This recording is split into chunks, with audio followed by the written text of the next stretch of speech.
A deep dive into a few public participation methods.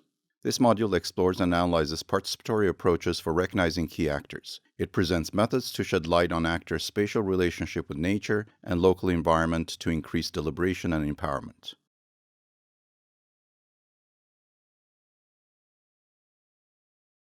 After completing the module, you will have gained insight into the importance and approaches for the following. 1. Recognizing key actors and their relationship with a given sustainability challenge in a real-world setting addressing issues of power. 2. Understanding how people value nature and their local environment. 3. Analyzing spatial relationships between communities and their local environment to support informed land planning decisions and reduce potential conflicts between different land use interests. 4. Allowing stakeholders to express themselves using visual images in an impactful way and to increase deliberation and empowerment. A more systematic list of tools and approaches are provided in Module 1, Overview of Participatory Approaches. In this module, we'll dive deeper into a few approaches and tools frequently used in environmental planning. This module provides an overview on how to operationalize participatory approaches by presenting 4 different methods. Each method addresses an important aspect of participatory research and is illustrated with an example. Method 1. Achieving adequate participant representation through the use of stakeholder mapping methods. Method 2. Eliciting values through free listing methods. Method 3. Including spatial component through participatory mapping methods. Method 4. Allowing varied ways of participant expression through the use of photo voice. The module is divided into 4 sections with breakpoint activities in between to enhance learning and engagement. In this section, we'll become familiar with participatory methods for recognizing key actors and their relationship to a given sustainability challenge. To quickly summarize, the following approach is taken in this section. 1. Importance of conducting a stakeholder mapping and social network analysis. 2. Introduction to stakeholder analysis. 3. How to develop a network map or net map. 4. An example of net map. 5. Discussion of the practice.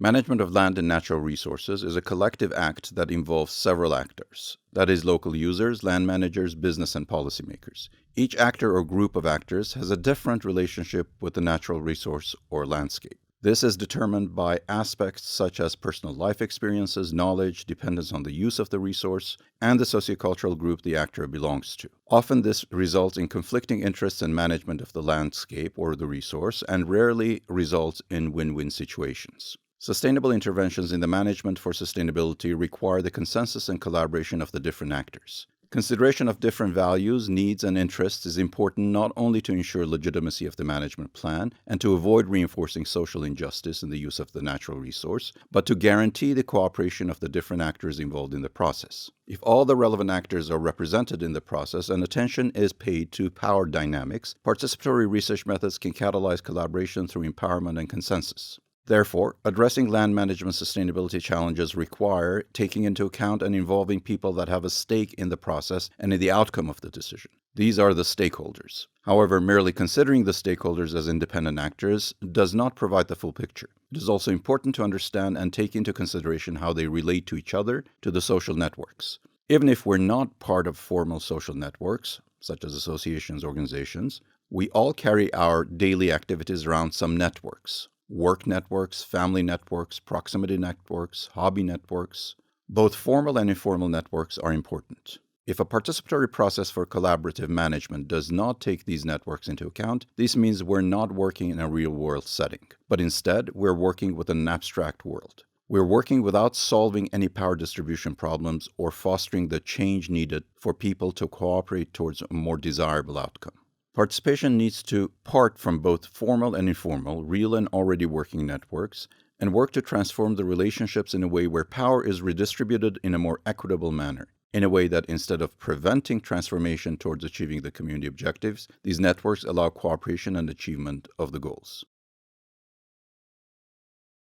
It is impossible to have a one-to-one representation of the world. You cannot involve absolutely every single member of the community in the participatory process, as you cannot consider all the networks and linkages between its members. Stakeholder and social network analysis techniques aim at recognizing who the key actors are and types of connections between them, relevant to the issue at stake. Stakeholder analysis refers to a range of tools for identification and description of stakeholder on the basis of attributes, interrelationships, and interests related to a given issue or resource. Therefore, using stakeholder analysis in a collaborative management project allows addressing questions such as who are the most influential actors, what makes them influential, what are their agendas, also, which relationships should be fostered, are there marginalized actors, how can they be reached and empowered, how to increase cooperation and communication, which actors can aid communication. Stakeholder mapping and social network analysis are context-dependent, but we can consider three main steps common to all. 1. Identifying stakeholders. 2. Categorizing stakeholders. And 3. Investigating the relationships between them. 1. Identifying stakeholders. Identifying stakeholders can be done in different ways. It can be based on the expert's knowledge of the issue and the community, or on an exhaustive analysis of media and written sources. It can be done in a participatory setting by interviewing people from the community about which actors they think need to be considered, or can be executed by a snowball sampling procedure, which basically means people you talk to refer others and those people in turn refer others and so on. The collection of names can be done through workshops, focus groups, and structured or semi-structured interviews. Stakeholder identification is usually an iterative process, meaning that additional stakeholders are added as analysis continues. 2. Categorizing stakeholders. To characterize and classify stakeholders, we need a set of criteria by which we can organize and identify stakeholders. For example, stakeholders can be categorized based on their main role, such as being part of an NGO, the government, or the business sector. They can also be categorized based on their interests and goals regarding the issue at stake. Are they for or against? Do they have a financial profit, or are they driven by environmental concerns? Very often, they are categorized based on their power to influence the issue. With the help of grids and matrices, they can be grouped using criteria that interest us. The example shown on the slide uses power and goals as the classifying criteria. By using this type of matrix, it is possible to better define communication or engagement strategies to approach stakeholders. For example, if one group is very influential and is supportive of the issue, you may want to actively engage them in the process and enhance their leadership capacity. On the contrary, if they are very influential but are against the issue, you might need to put more effort in creating dialogue and consensus strategies. 3. Identifying relationships between stakeholders.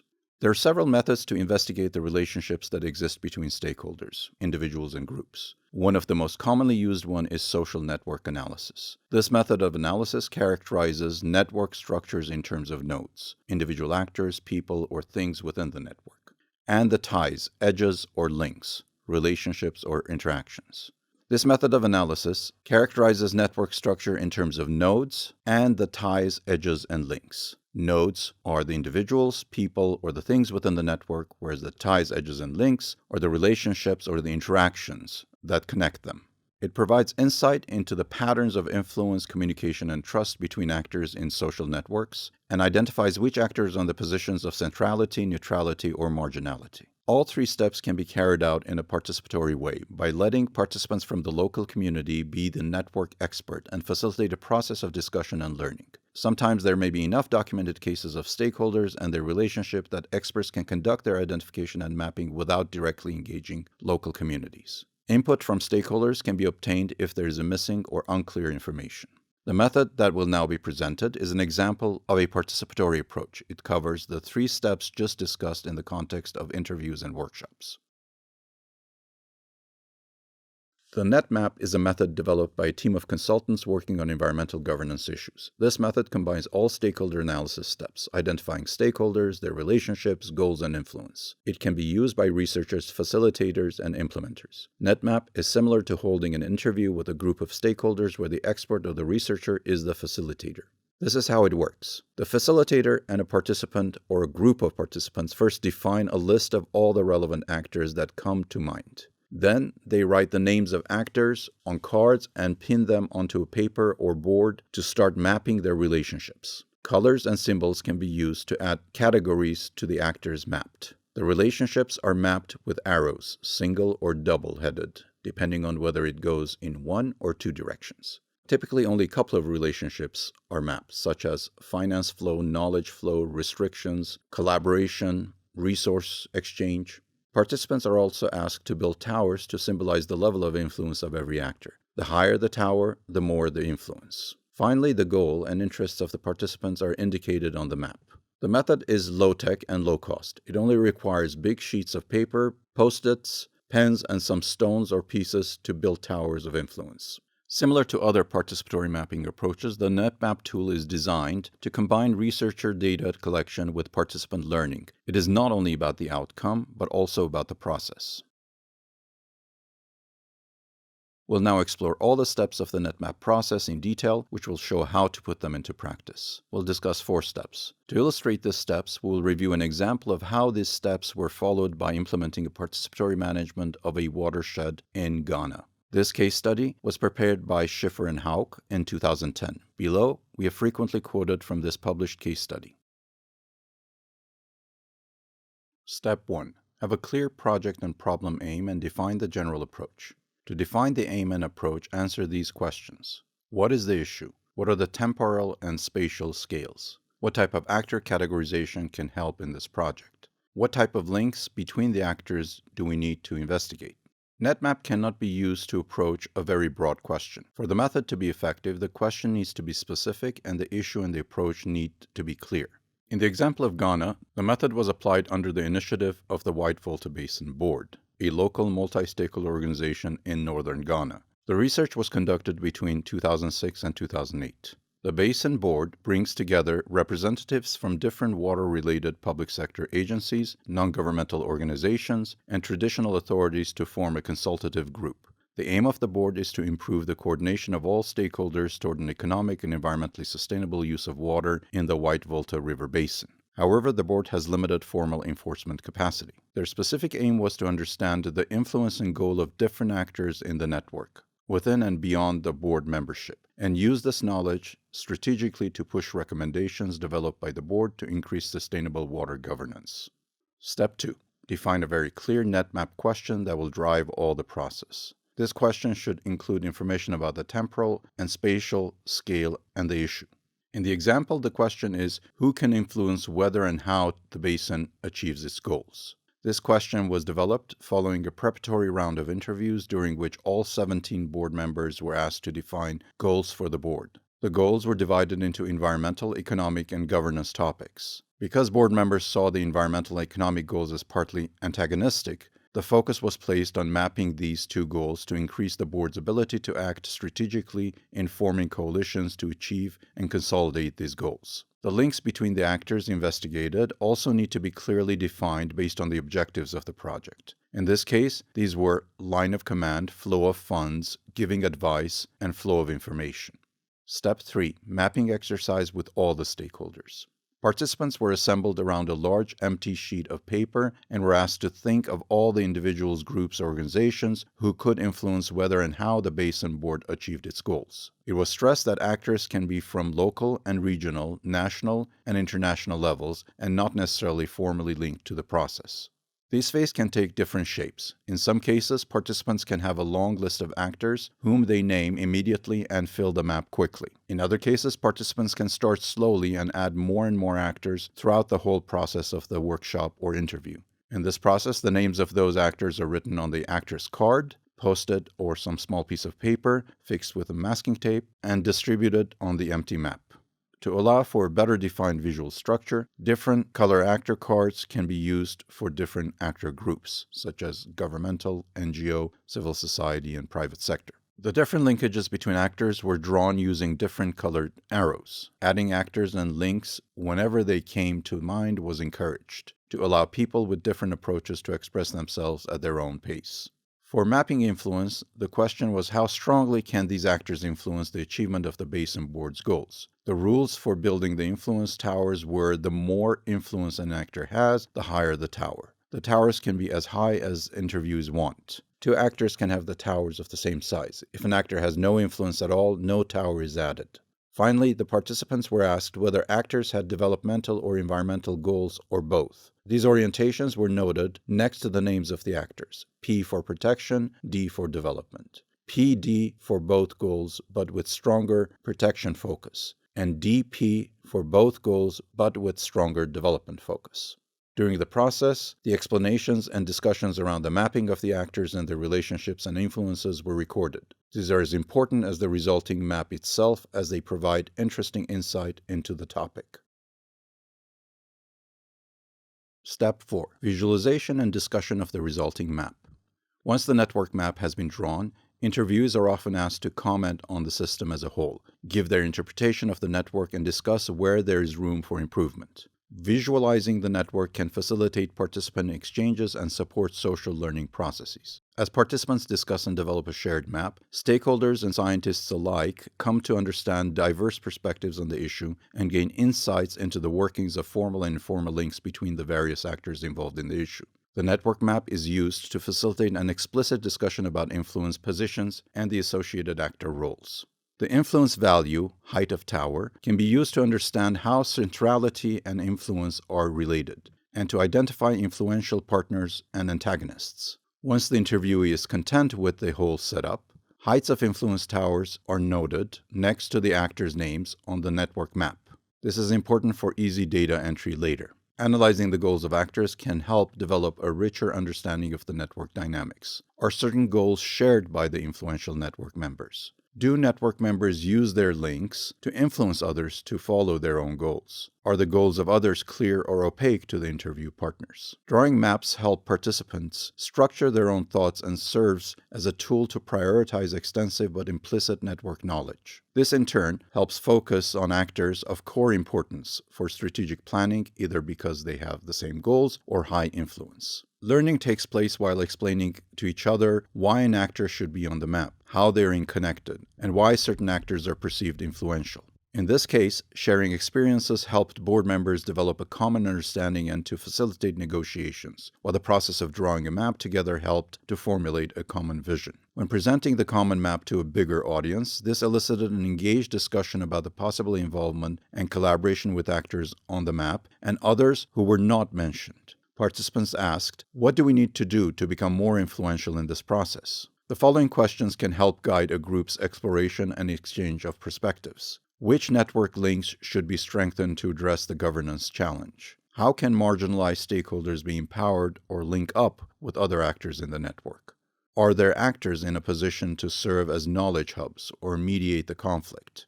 Which network actors could work against specific goals or cause conflict? Practice NetMap with your colleagues, friends, or family. Consider completing these activities. Find out more about social network analysis. Explore these sources. In this section, we'll gain insights into approaches for eliciting how people value nature and their local environment. This section will cover 1. Importance of eliciting values, 2. Introduction to free listing, 3. How to conduct free listing, 4. An example of free listing, 5. Discussion of the practice. The way we perceive our local environment and value its different benefits is a subject of different fields. Valuation in its broad sense is assigning importance. Different people and social groups might value ecosystems and landscapes in very different ways, which in some cases may conflict. Understanding the multiple values people attribute to ecosystems helps aligning management interventions with people's values, identifying consensual and conflicting values associated with management approaches. Therefore, eliciting values is also important for land planners to better adapt the management decisions to the wishes and needs of the community. For sustainability scientists, understanding the multiple values people attach to nature is relevant for triggering sustainable behaviors. Economists try to assess values and give them a price so they can be better taken into account when cost and benefits are evaluated.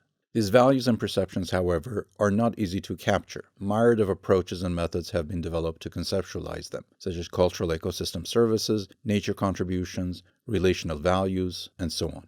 What all these approaches share is the understanding that to elicit these values, it is necessary to use participatory approaches where the people whose values are analyzed provide the information.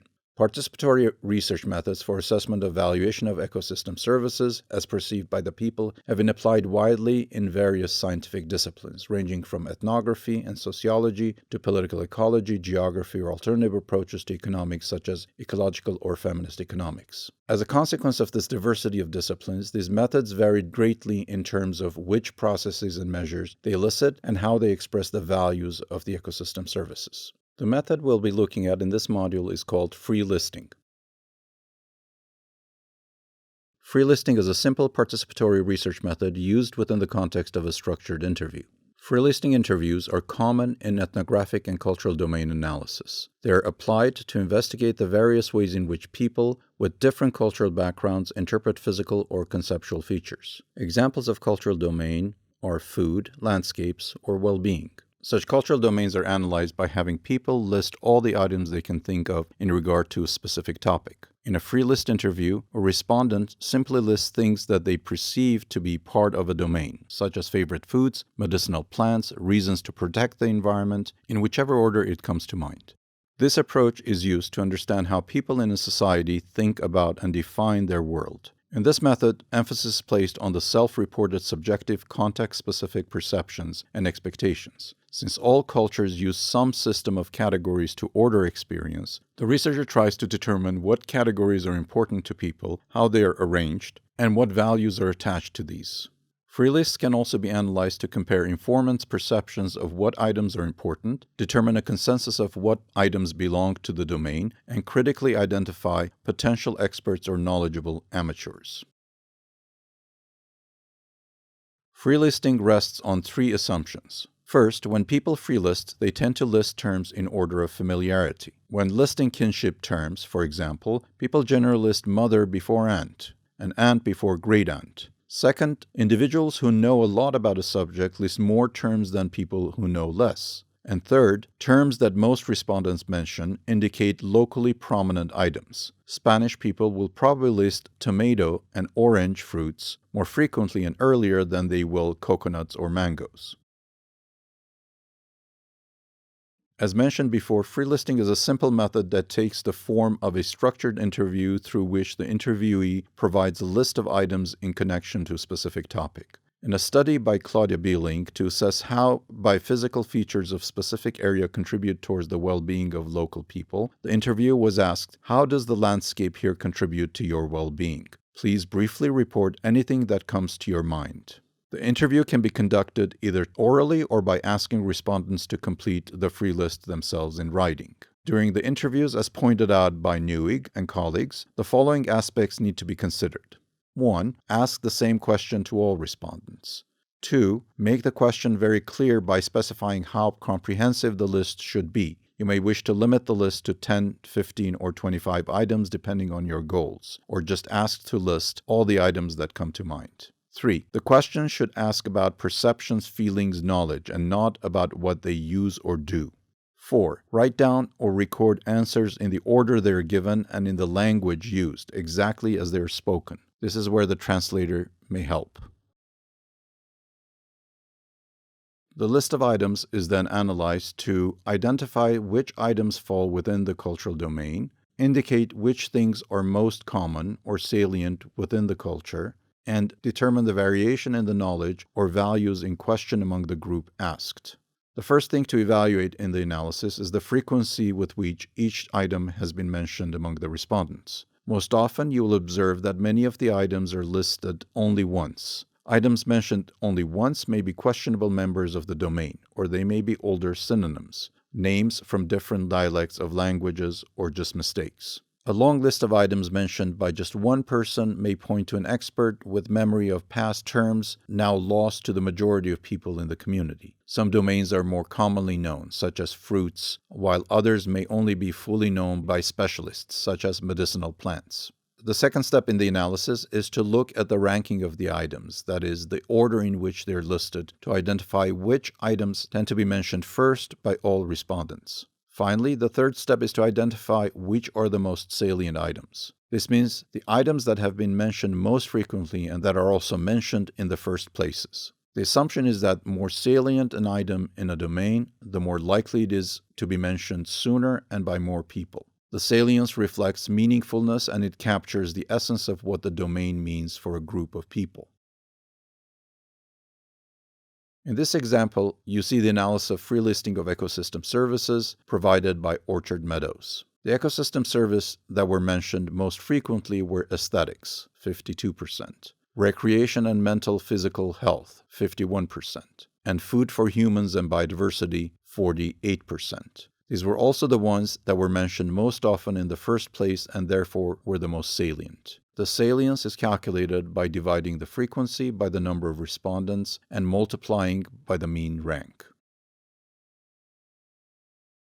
Let us now look at one example of a study published in 2014 and led by Claudia Bieling that used a free listing approach to assess how the biophysical features of a specific area contribute towards the well-being of people in 4 areas in Germany and Austria. The study investigates A. the linkages that people perceive between a landscape that they're attached to and their subjective well-being, and B. how these linkages differ across social variables, such as respondent groups like farmers and visitors, and different biophysical contexts, such as place characteristics like dominant landscape features and land uses.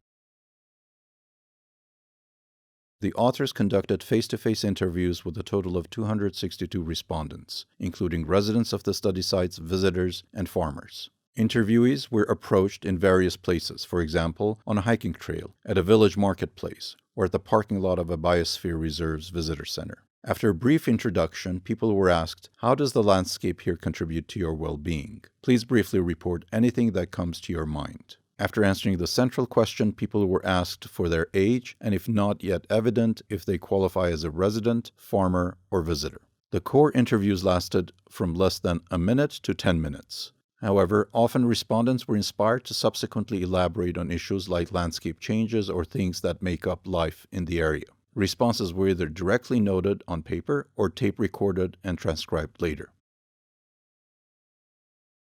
109 items were listed by the respondents. Respondents mentioned between 1 and 26 different aspects of how the local landscape contributes to their well-being. The average number of items reported were about 7, including a broad range of issues that referred to ecosystem features, activities, perceptions, and values. The authors assigned all these items to 3 subcategories: landscape forms, landscape practices, and landscape relationships, as can be seen in the table. For each item, the authors calculated frequency, mean rank within the list of all items mentioned by the respondents, and salience.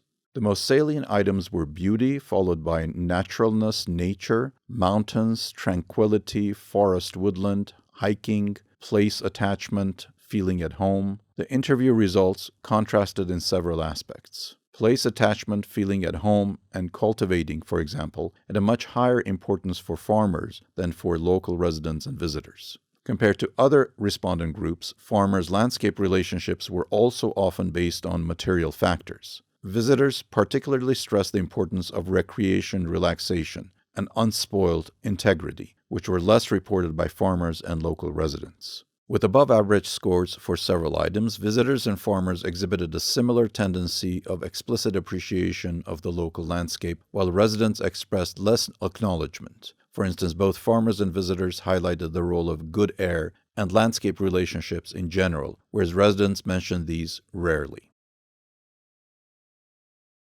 The authors highlighted how interviews could be carried out in very little time, willingness to participate was high, and people appeared to have few difficulties with the question posed. The approach delivered abundant and relevant data on appreciated biophysical features, ways of engaging with the landscape, and perceived linkages to well-being. Several people reported that they found it interesting to reflect on the topic raised, and often interview questions were served as a stimulus for further elaboration on issues like favorite landscape features. The authors concluded that the approach was able to provide a very good sense of key features of how landscapes contributed to human well-being in the areas investigated. These linkages are associated with specific features of the material environment, but are simultaneously prompted by practices and experiences gathered in the course of engaging with landscapes. Practice free listing by interviewing your colleagues, friends, or family. Find out more about eliciting values through short interviews. In this section, we'll learn how to capture the spatial relationships between a community and their local environment to identify potential land use conflicts and support informed land planning decisions. The spatial component and participatory mapping will be discussed within the following components: importance of considering the spatial component, introduction to participatory mapping approaches, public participation GIS, how to do it, public participation GIS, an example of it, and finally, practice. Most of the decisions made in the management of the land and natural resources are based on spatial information. When planners decide where to locate specific uses and activities, such as new urban developments, protected areas, agricultural areas, and so on, these decisions need to consider spatial, natural, biophysical aspects, such as the topography, the hydrological network, the geology, the existence of endangered habitats, and the like. Spatial socio-economic aspects such as the transport network, the location of dangerous industries, settlements, and so on are also important to consider. This information is provided by experts in different fields such as geographers, hydrologists, geologists. But what about the sociocultural spatial aspects? Such as, for example, the areas that are valued by people for outdoor recreation, or places that have spiritual meaning for communities, or places that are valued by residents for their tranquility and relaxation they inspire, or the areas that local people know are important for the regulation of the local ecology and for the preservation of biodiversity. This sociocultural spatial information is equally important in land and natural resource decisions. This information needs to be provided by people, as it can be elicited with difficulty by experts themselves. Here's where participatory mapping methods are important. Participatory mapping methods consist of involving local groups in the creation of spatial data based on their knowledge and aspirations. Participants are surveyed and asked to locate specific spatial phenomenon on a map, for example, the location of their favorite place. Overall, the goal of participatory mapping is to integrate the experiential, spatial knowledge of local communities and individuals in decision-making, thereby empowering them to participate in the decisions to be made. It facilitates the representation of local people's spatial knowledge and supports communication and community advocacy. Public Participation GIS is a participatory mapping approach that makes use of Geographic Information Systems, or GIS, to collect, analyze, and visualize the data. The spatial information provided by the respondents is fed into GIS and used in spatial decision-making processes. A Geographic Information System, or GIS, is a computer system that integrates geographic information and represents the real world through data structured in layers. For example, layers might have information about rivers, settlements, road networks, vegetation, and so on. Through the participatory mapping process, a new layer is created with the places mapped by participants. Depending on the questions asked, these places can represent areas people use for specific purposes, such as meeting people, going for a walk, or enjoying the beauty of landscape. If the interest of the study is to document the local ecological knowledge, the map might indicate areas where edible or medicinal plants grow. This data can be overlaid with other GIS data layers to examine potential spatial relationships between the map locations and the biophysical attributes of the place. The general research question seeks to understand why different PPGIS, public participatory GIS, attributes are mapped in various geographic locations. For some attributes, the question may be obvious, such as fishing activity, marker being placed on a body of water, or a shopping activity marker in a commercial area. For other attributes, such as perceived aesthetics, the rationale for placement may be less obvious.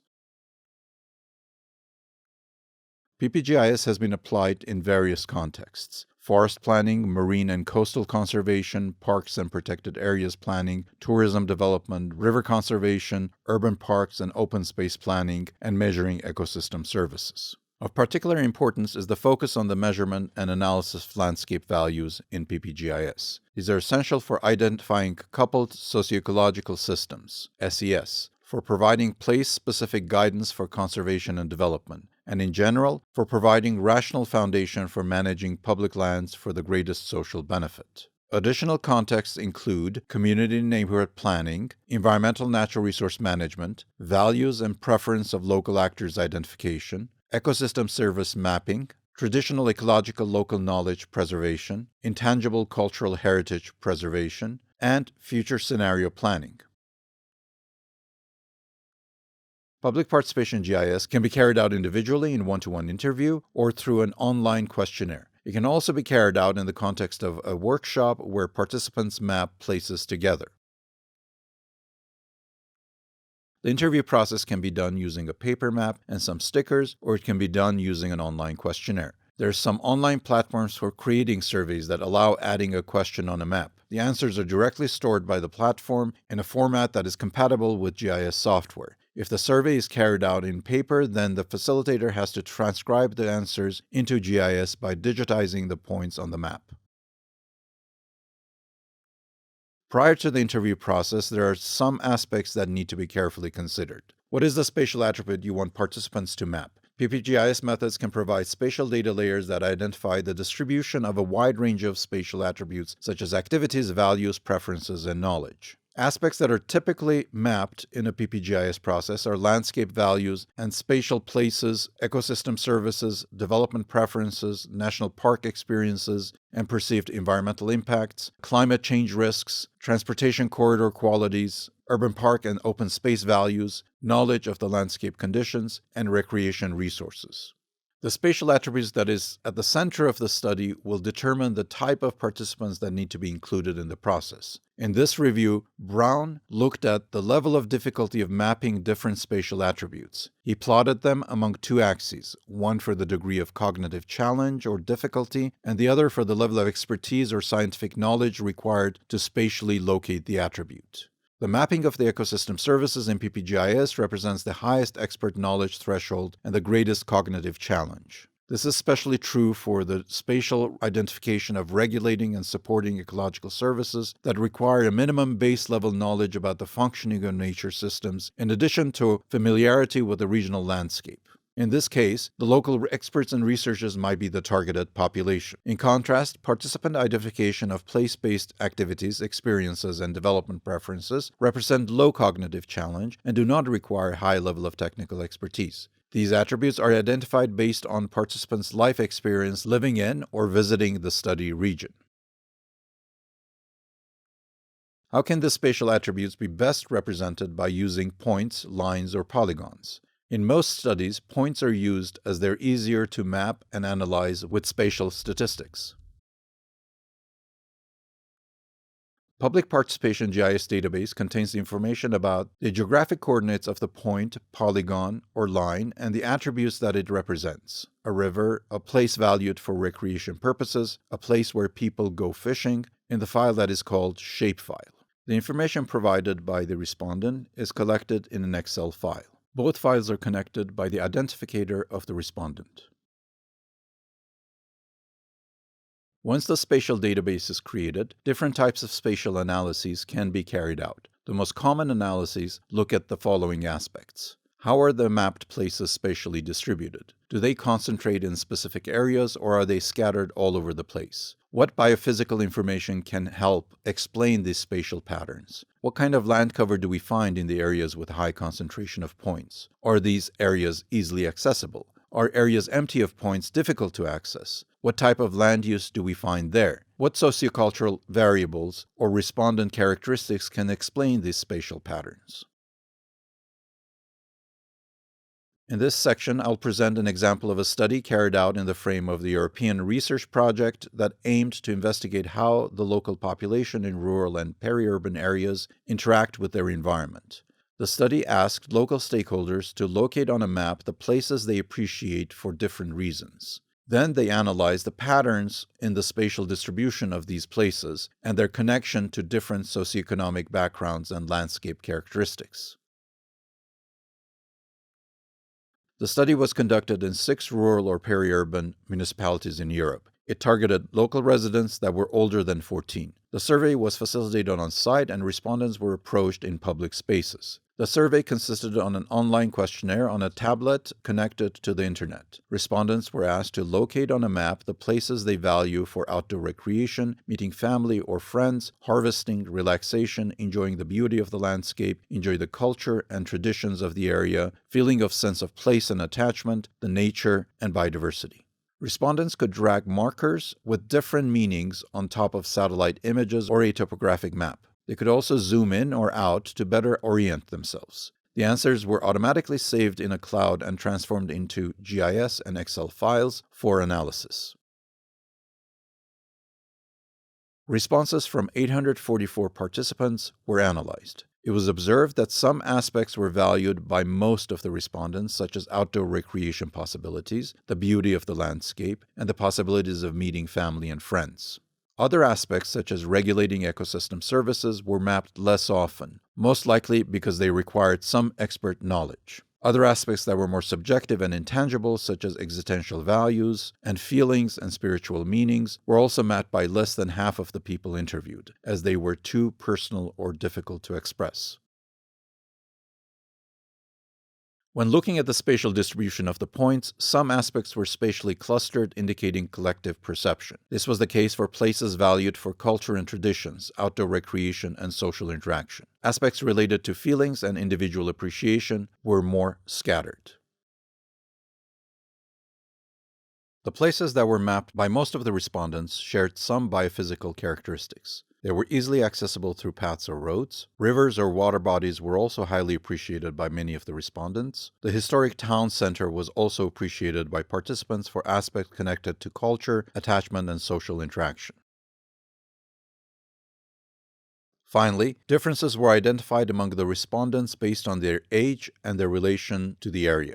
Older respondents mapped more places that they value for culture and traditions than younger respondents. The same happened for places appreciated for local food production and harvesting. This could be a matter of generational change where preferences are changing or just a matter of life experience. Other differences were identified between respondents that owned land from those that did not. The former mapped more places for harvesting and local food production than the latter. This could be explained by the easier access that landowners have to these functions.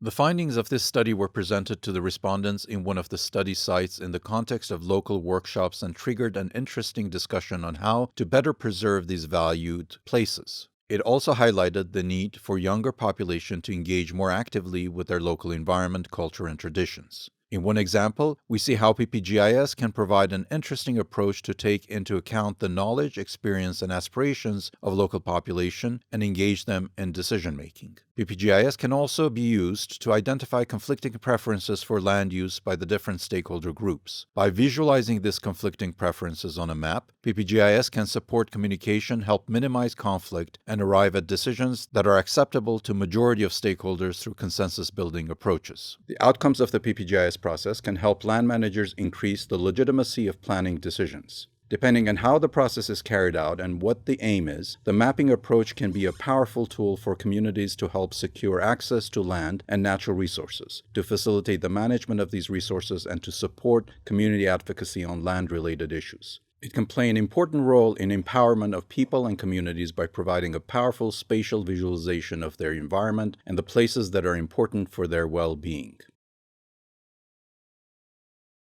Find out more about public participation GIS.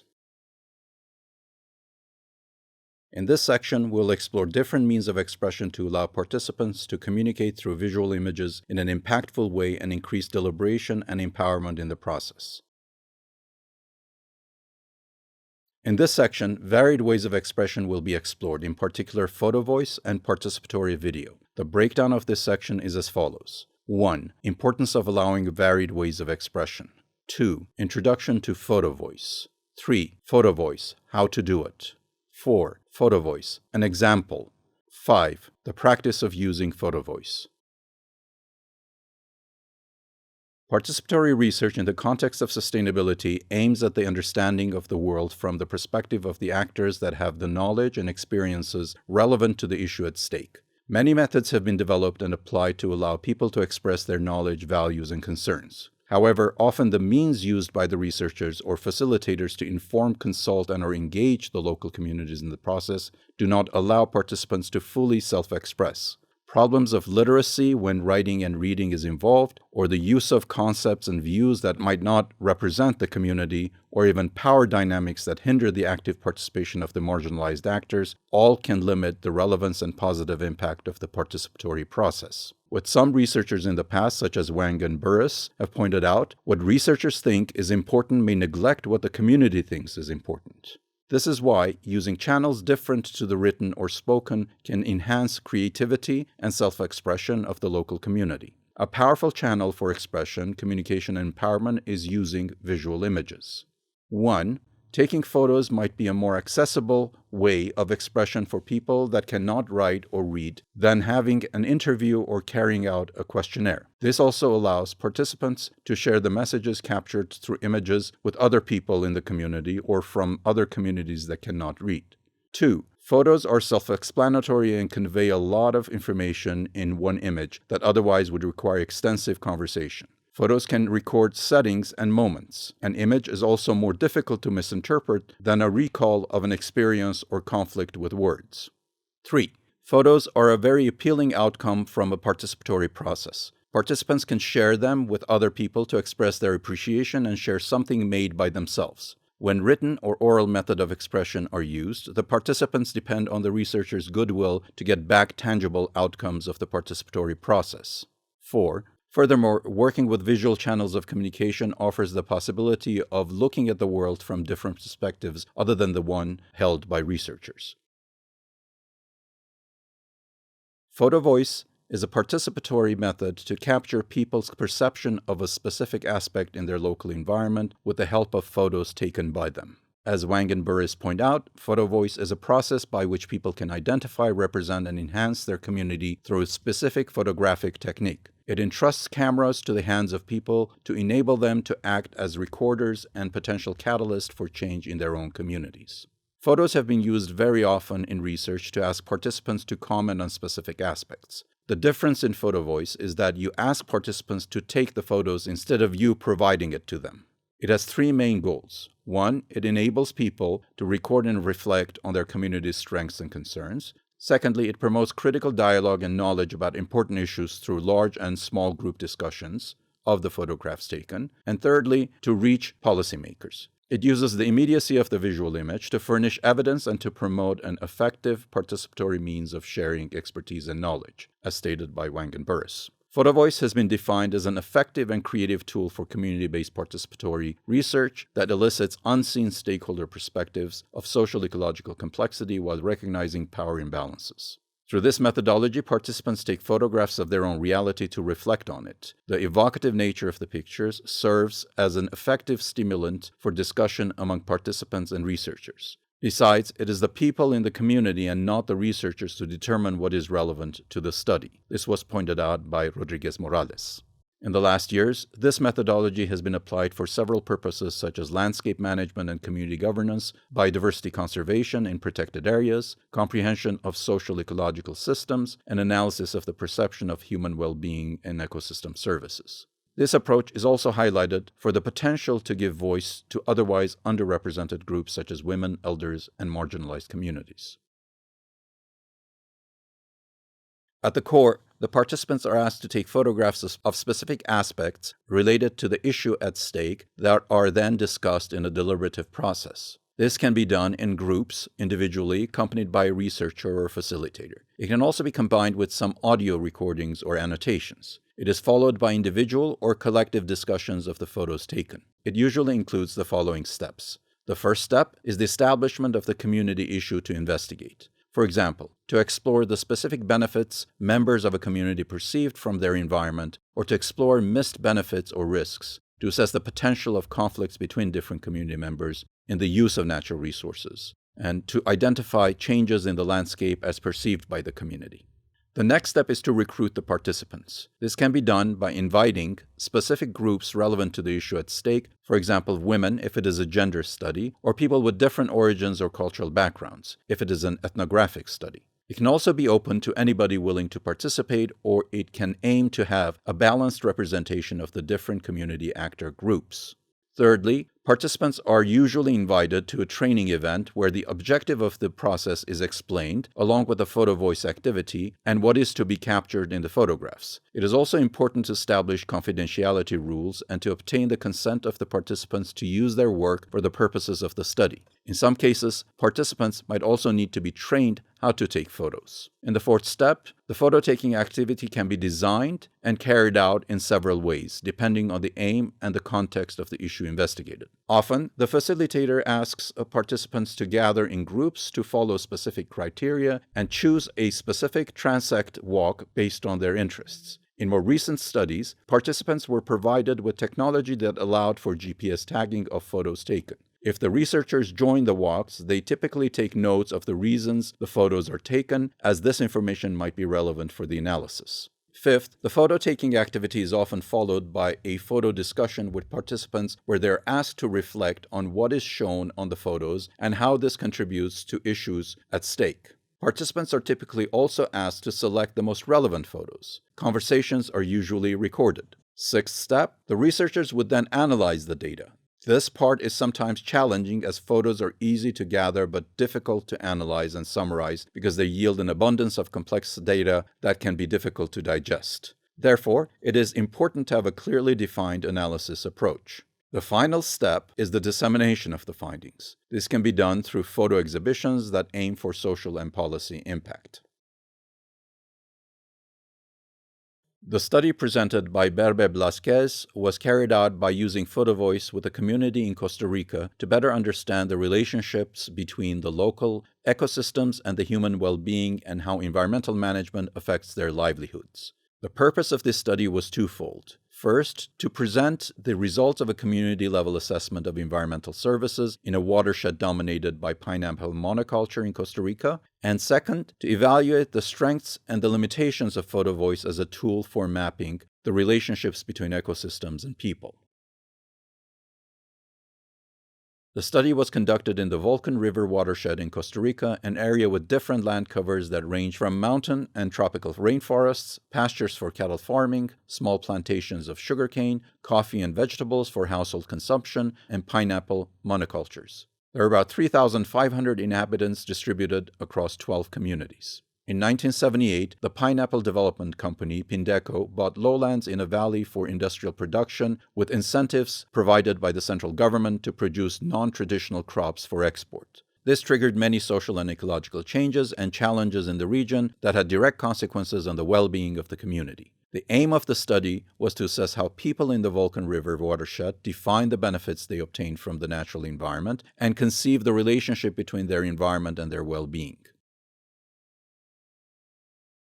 The authors spent 5 months living with the community to observe power relationships that are important to discern possible stakeholder groups. She organized a meeting open to everyone to introduce the research project and the ecosystem services concept and to recruit photo voice volunteers. Afterwards, volunteer participants for the photo voice exercise were divided into homogeneous groups according to their age, gender, occupation, and neighborhood to increase willingness and comfort in speaking in front of one another. The photo voice activity was carried out in groups of 2 to 4 participants, and each group decided on a route, 3 to 4 hours walk, within the watershed that allowed for exploration of ecosystem services that affected the participants' well-being positively or negatively. Participants were given a digital camera to take pictures during the walk, and each group took about 70 photos. The researcher was also in the walk, and the participants acted as guides, explaining the ecosystem services they perceived. In total, there were 11 transect walks in which 34 people participated. Afterwards, each group met with the researchers to discuss in a semi-structured format what the photographs meant to the participants in terms of ecosystem services that affect their well-being, and also to select and rank the photos that depicted ecosystem services that were more important to their well-being.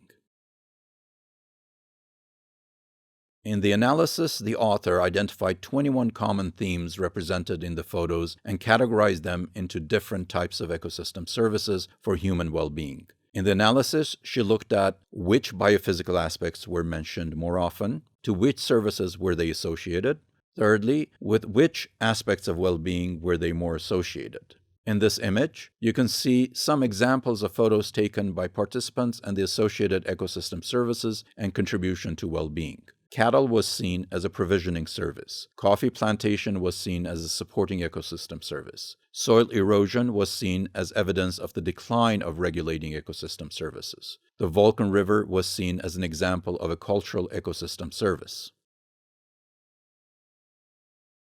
The author highlights how the photo voice activity contributed to achieving three important goals: to enable communities to identify their strengths and concerns. Photo voice encouraged residents to make visible what matters most to them. In the process, it was the people in the community and not the researchers who determined what was relevant to the study. This allowed the highlighting of aspects that may not have been thought of by the researcher.